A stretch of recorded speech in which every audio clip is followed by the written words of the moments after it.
नमस्ते बच्चों। आज हम पढ़ेंगे चार्ली चैपलिन यानी हम सब निबंध, जिसके लेखक हैं विष्णु खरे। चार्ली चैपलिन एक हास्य अभिनेता थे जिनकी फिल्में आज भी बच्चों से लेकर बड़े तक बहुत चाव से देखते हैं और आनंद को प्राप्त करते हैं।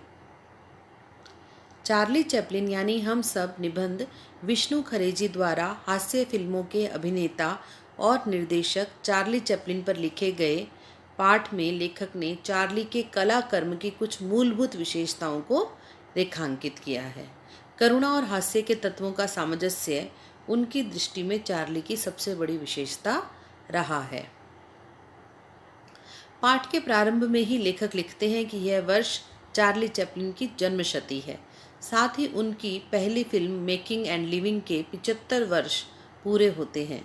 75 सालों से चार्ली की कला दुनिया के सामने है और 5 पीढ़ियों को मुग्ध कर रही है। सीमाओं को पार करता हुआ चार्ली आज भारत के लाखों बच्चों को हंसा रहा है।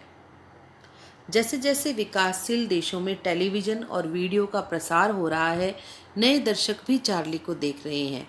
उनकी फिल्में भावनाओं पर टिकी हुई हैं, बुद्धि पर नहीं। मतलब यहाँ बुद्धि की बात नहीं करता लेखक। लेखक कहता है कि चार्ली की फिल्म सिर्फ वही व्यक्ति समझ सकता है जो भावनाओं से युक्त होकर उन फिल्मों को देखता है। चार्ली ने फिल्म कला को लोकतांत्रिक बनाया। चार्ली की फिल्मों से पहले फिल्म जगत एक ऐसी जगह थी जहाँ पर सिर्फ उच्च वर्ग ही उन फिल्मों को देखता था और आनंद प्राप्त करता था। दर्शकों के वर्ग और वर्ण व्यवस्था को चार्ली ने ही तोड़ा। चार्ली का बचपन बड़े ही कष्टों में बीता। माँ परित्यक्ता थी मतलब उनके पिताजी उनके साथ नहीं रहते थे। दूसरे दर्जे की अभिनेत्री, भयानक गरीबी और पूंजीवाद से लड़ता हुआ चार्ली को जो जीवन मूल्य मिले, उससे वे बाहरी और घुमंतु बन गए। चार्ली पर कई फिल्म समीक्षकों और विद्वानों ने लिखा कि सिद्धांत कला को जन्म नहीं देते हैं। कला का मतलब होता है जब आप अपनी भावनाओं को किसी माध्यम से प्रकट करते हैं तो वह कला होगी, और उसके लिए आपको कोई नियम सिद्धांत के अनुसार चलने की आवश्यकता नहीं होती। नियम और सिद्धांत तो उस कला के प्रकट होने के बाद ही बनते हैं, बल्कि कला स्वयं अपने सिद्धांत को जन्म देती है। चार्ली ने बुद्धि की अपेक्षा भावना को चुना। भारत में चार्ली की इतने व्यापक स्वीकार का एक अलग सौंदर्य शास्त्र महत्व तो है ही, पर उसने साथ ही भारतीय जनमानस पर जो प्रभाव डाला उसका मूल्यांकन होना बाकी है। भैया आप देखिए कि दूसरी जगह दूसरे देश में फिल्म बनाने वाला जो व्यक्ति है, उसे भारत में भी उतने ही प्यार और स्नेह से देखा जाता है। इसके पीछे क्या कारण हो सकता है, इस पर लेखक कहते हैं विचार करने की आज भी आवश्यकता है।